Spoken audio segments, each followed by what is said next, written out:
नमस्कार, आप भारत लाइव देख रहे हैं और ये रातों रात है जहां हम आपको ऐसी खबरें देते हैं जो खबर आगे चलकर सत्य साबित होती है। यानी कहीं न कहीं इस खबर के पीछे ऐसे तथ्य छुपे होते हैं जो बिहार की राजनीति में आगे कहीं न कहीं दिशा और दशा तय करती है। नीतीश कुमार इन दिनों दिल्ली में है। बताया ये जा रहा है कि वो आंखों का ऑपरेशन कराने गए हैं और ऑपरेशन उनका हो भी चुका है। इसी बीच तेजस्वी यादव बिहार आ धमके हैं। बिहार आते ही लगातार उन्होंने गेम पर गेम बनाया है और पार्टी में अपने जो बैठकों का दौर उन्होंने शुरू किया है, उससे ऐसा लगता है कि वो बड़ा प्लान बनाकर दिल्ली से लौटे हैं। वो अपने पिता से मिलने गए थे, उनके पिता की तबीयत खराब थी। उन्होंने बिहार आते ही बताया कि मैं नेता के साथ साथ एक बेटा भी हूँ, जिसका कर्तव्य है कि वो अपने पिता की देखरेख करे। और इन्हीं चर्चा में हम बाबा के साथ आगे की रणनीति की बात करेंगे कि किस तरीके से तेजस्वी यादव ने नया गेम कर दिया है नीतीश कुमार के एसेंट में। बाबा, ये किस प्रकार का गेम तेजस्वी यादव कर रहे हैं जब नीतीश कुमार बिहार में नहीं है? बचपन में सनी आपने भी खेला होगा और लगभग हमारे सारे दर्शकों ने इस खेल को खेला होगा। इसको लुका छिपी बोलते हैं, जिसमें 22 भी इसको बोलते हैं भोजपुरी में। अलग अलग नाम भले ही हो, लेकिन इस खेल का असल जो तरीका है वो है कि एक आदमी चोर बनता है और बाकी के लोग छुपते हैं और उस चोर व्यक्ति का काम है कि उसको जा करके खोज के ले आता है और चोर बनाने का कोशिश करता है।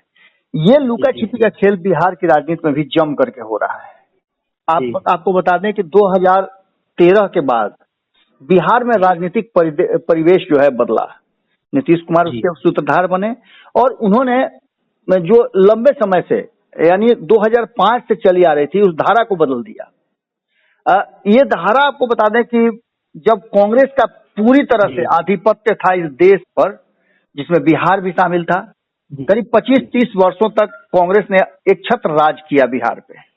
लेकिन जेपी आंदोलन के बाद अचानक से बिहार में बदलाव हुआ और बदलाव के बाद धीरे धीरे कैसे ये जेपी आंदोलन के जो अनुयायी थे, उनके साथ चलने वाले छात्र नेता थे, ये कैसे बिहार की और देश की राजनीति में छा गए, ये सब ने देखा है। इसकी चर्चा विशेष करने की जरूरत नहीं है।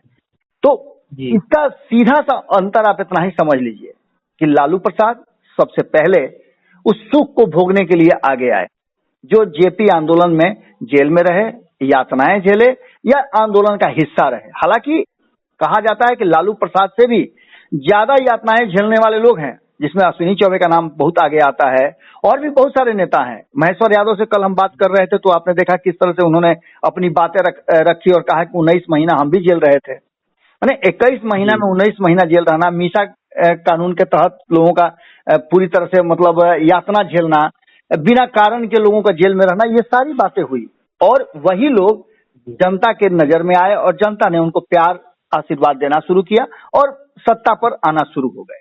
अब इन सारी बातों के बाद आपको पता है कि अब इनकी दूसरी पीढ़ी आने लगी है, जिसकी चर्चा महेश्वर यादव ने भी किया और भी नेता करते हैं जिनके बच्चे राजनीति में नहीं है। जैसे नीतीश कुमार परिवारवादी पार्टियां कहते हैं। यही सेम बात आपने देखा होगा कि भारतीय जनता पार्टी के कई नेता करते हैं। प्रधानमंत्री नरेंद्र मोदी भी परिवारवाद की बात करते हैं बहुत सारे नेताओं का। जैसे उत्तर प्रदेश में आप देखा होगा मुलायम सिंह को कहते हैं, बिहार में आप देखे होंगे कि कई दल हैं जिसमें आप देखे होंगे कि लालू प्रसाद को कहते हैं, चिराग पासवान के पिताजी रामविलास पासवान को कहते थे। ये सारी बातें होती है, लेकिन इसके साथ ही आप देख लीजिए कि भले ही राजनीति में नहीं है, लेकिन बहुत सारे राजनीतिज्ञों के पुत्र जो हैं वो राजनीति कर रहे हैं। बहुत सारे नेता हैं जिनके पुत्र राजनीति कर रहे हैं, कोई सफल हुआ कोई असफल हुआ।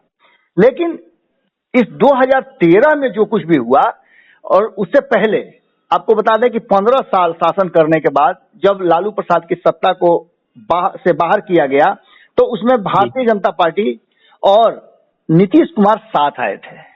पहला प्रयास उन लोगों का असफल रहा जो 2005 के फरवरी में हुआ था, लेकिन अक्टूबर में दोनों सफल हो गए और अपनी सत्ता स्थापित कर ली। कहा गया था कि लालू प्रसाद के भ्रष्टाचार से हम इस राज्य को बचाना चाहते हैं। आज स्थिति क्या है इसकी चर्चा करने की जरूरत नहीं है। और ये चलते चलते अचानक से 2013 में एक ब्रेक लगा 2005 के बाद। 2013 में नीतीश कुमार को ये लगा कि कहीं ना कहीं अब नरेंद्र मोदी अगर सत्ता में आ जाएंगे तो उनका वैल्यू कम हो जाएगा। उन्होंने सीधे तौर पे कहा कि अगर नरेंद्र मोदी इस देश का बागडोर थाम लेते हैं तो ये देश तबाह बर्बाद हो जाएगा और देश में अराजक की स्थिति फैल जाएगी। और यही कहते हुए, उनके नाम से असहमति जताते हुए प्रधानमंत्री पद के वो बाहर निकल गए एनडीए से, क्योंकि एनडीए संयुक्त रूप से एक साथ बैठ करके और ये फैसला करेगा। लेकिन भारतीय जनता पार्टी ने फैसला करके थोप दिया एनडीए पर कि प्रधानमंत्री तो मोदी ही होंगे। बहुत लोगों ने समर्थन भी कर दिया, कई लोग बाहर निकले तो कई लोग साथ में भी आ गए। 2014 में चुनाव हुआ और नीतीश कुमार की भद पीट गई। इसके साथ ही नीतीश कुमार की क्या, पूरे देश भर के जितने भी क्षेत्रीय दल थे सबकी भद पीटी। कांग्रेस की तो समझिए कि बुरी तरह से तहस नहस हो गई। इन सब में नीतीश कुमार को आगे चलकर 2015 में एक मौका मिला जिसमें लालू प्रसाद के साथ आए, जिनका की बुराई करते हुए 2005 में सत्ता में आए थे। लेकिन ये भी संबंध लंबा नहीं चल पाया। ये सारी बातें बिहार की जनता और भारत लाइव के दर्शक जानते हैं। इन सब बातों में जो मुख्य बात हम करने के लिए आज आए हैं कि जब जब नीतीश कुमार थोड़ा सा आगे बढ़ने का कोशिश किए हैं, उनका पैर खींचने के लिए 2017 से लगातार तैयारी करते आ रहे हैं कहीं ना कहीं तेजस्वी यादव। चाहे सदन में नीतीश कुमार का आवाज बंद करना हो या नीतीश कुमार को मजबूर करना हो कि नीतीश कुमार राजनीति से अब परिवार की तरफ लौट जाते हो, ये कहने लगते हो, अपना संबंध दर्शाने लगते हो कि तुम तो भतीजा के समान हो, तुमको गोद में खिलाए हैं, तुम्हारे पिताजी के साथ कौन रहा, यानी चचा भतीजा का रिश्ता फरियाने लगते हैं। ये अब जो है धीरे धीरे तेजस्वी यादव पकने लगे हैं। जैसे आपको देखे होंगे कि चावल जब चढ़ाया जाता है तो चावल चढ़ाने के बाद जब पानी खौल जाता है तो उसमें चावल डाला जाता है तो तुरंत नहीं पकता है, धीरे धीरे करके उसमें जैसे जैसे आंच बढ़ता जाता है और तपिश जो है उस पानी की बढ़ने लगती है तो चावल पक जाता है। एक चावल को निकाल करके चेक किया जाता है कि पूरा सीझा है कि नहीं सीझा है। तो राजनीति में भी अब पकने लगे हैं तेजस्वी यादव और मौके की नजाकत को समझने लगे हैं। जैसे ही नीतीश कुमार ने बिहार छोड़ा, वो खुद आ गए और आ करके उन्होंने एक राग छेड़ दिया कि 2 महीना के अंदर में सरकार गिरने वाली है और अपने विधानसभा क्षेत्र के लोगों से ये बात उन्होंने कहा।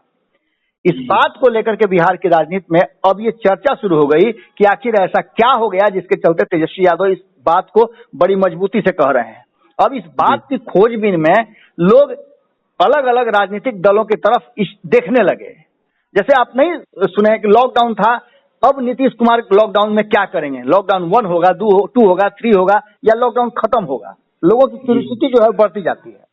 वैसे ही जैसे ही उन्होंने बात छेड़ा तो लोगों का ध्यान आया कि आखिर कैसे सरकार गिराने की बात कर रहे हैं 2 महीने के अंदर में। हालांकि ये बात आरजेडी बहुत पहले से कर रही है।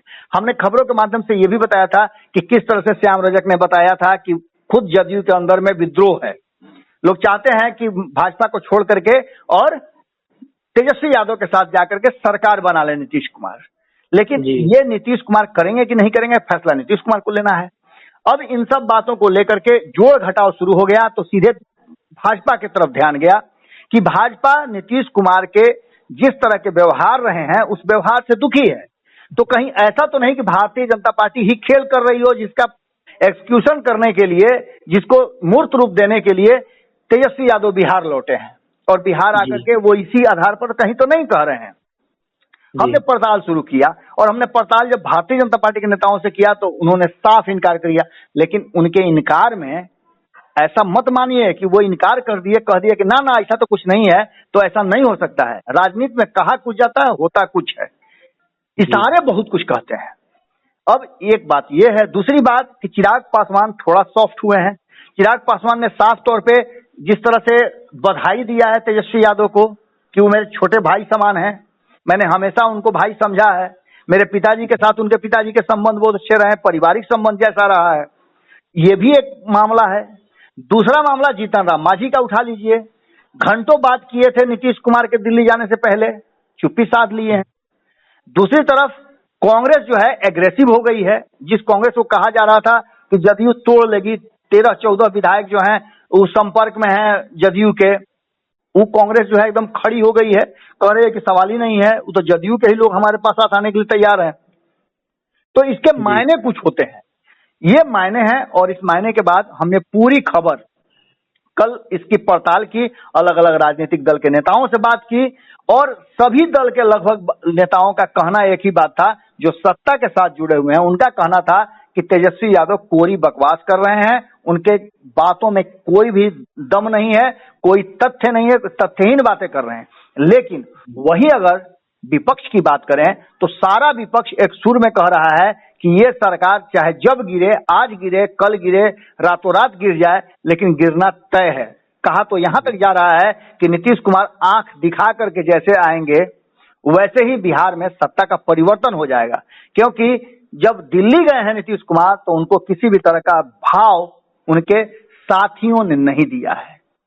अब इस स्थिति को देखते हुए तेजस्वी यादव की बात में कितना दम है ये अंदाजा लगाना अब बिहार की जनता और भारत लाइव के दर्शकों का भी है।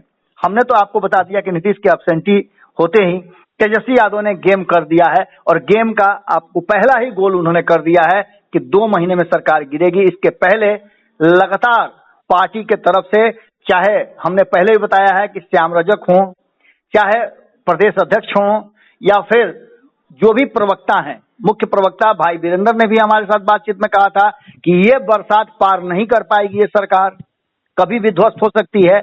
अब इन सारी बातों को लेकर के तेजस्वी यादव ने जिस कॉन्फिडेंस के साथ वो बात कही है, उस कॉन्फिडेंस में कितना दम है ये तो आने वाला वक्त बताएगा। लेकिन इतना तो तय है कि सबके मन के अंदर डर जरूर बैठ गया है कि ये सरकार कभी भी ध्वस्त हो सकती है। सभी अपनी अपनी तैयारियों में लग गए हैं, चाहे मुकेश सहनी हो, चाहे जीतन राम मांझी हो, वाम दल हो, AIMIM हो, या फिर निर्दलीय और बीएसपी के विधायक जो अभी समर्थन कर रहे हैं नीतीश कुमार को।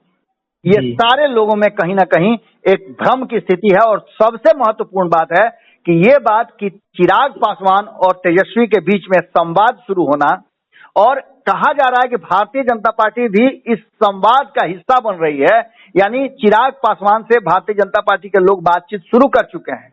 कहा यह भी जा रहा है, एक खबर बहुत तेजी से चल रही थी कि भारतीय जनता पार्टी चाह रही है कि चिराग पासवान दिल्ली न बल्कि बिहार में कमान संभालें, और उनकी आशीर्वाद यात्रा उसी का एक हिस्सा है जिसमें वो बिहार में पूरी तरह से एक युवा नेतृत्व की बात कर रहे हैं। और भारतीय जनता पार्टी हो सकता है तो तेजस्वी यादव के साथ चिराग पासवान को अपने तरफ से पद दे करके सपोर्ट करे तो कोई अतिशयोक्ति नहीं होगी। ये चर्चाएं जबरदस्त चल रही हैं और इन चर्चाओं में आप यूं ही निर्मूल नहीं मान सकते हैं। इन चर्चाओं के छिड़ने के पीछे कोई ना कोई भीतर खाने में बात जरूर है।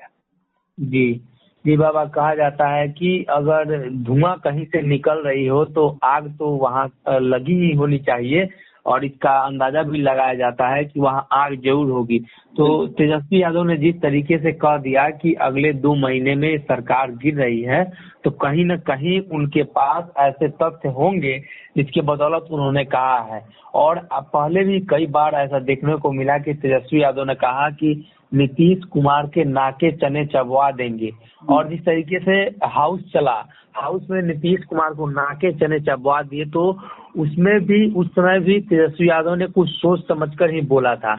तो अगर उसको याद रखा जाए तो, और अभी चिराग पासवान का जो मुद्दा है, चिराग पासवान जिस तरीके से तेजस्वी यादव से बातें कर रहे हैं, दोनों में संवाद स्थापित हो रहा है, तो ऐसा लगता है कि तेजस्वी यादव कोई बड़ा गेम प्लान करने वाले हैं। और ऐसी खबरें भी आ रही हैं कि तेजस्वी यादव और चिराग पासवान के बीच बातचीत शुरू हो चुकी है। तो आप देखते रहिए हमारे रातों रात को, और हमारे इस वीडियो को जरूर से शेयर कर दीजिएगा। धन्यवाद। अगर ये वीडियो पसंद आई और वह बिहार के राजनीति और बिहारियत से सरोकार रखेनी तो सब्सक्राइब बटन दबा के चैनल के सब्सक्राइब कर ली। ओजे एगो घंटी बा, ओकरा बटन दबा देला से कुल सटीक और मारक खबर रुआ मुफ्त में मिल जाई। अगर रुआ पत्रकारिता के हमनी के नया प्रयोग में सहयोग कर चाहतानी तो ज्वाइन बटन दबा दी। पेटीएम नंबर नोट कर ली 9386816700। धन्यवाद।